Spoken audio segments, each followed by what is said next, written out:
Magandang hapon. Magandang hapon mga kalalabs. Thank you sa another gifts from my sister. Binigay ito sa amo niya.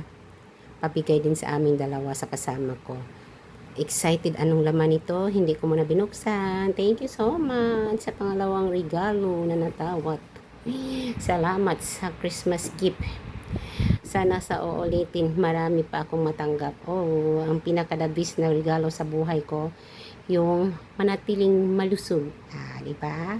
At manatiling maganda. Di ba? Enjoy life lang tayo. Advance Merry Christmas and Happy New Year sa buong mundo. Lalo na sa kapamilya ko. Enjoy life lang tayo at saka palaging manatiling magdasal na Lord Jesus. Sa kahaponong ito, sana i-like, i-comment, i-share niyo itong video ko. Kapag may tiyaga, may nilaga. Babu! See you next!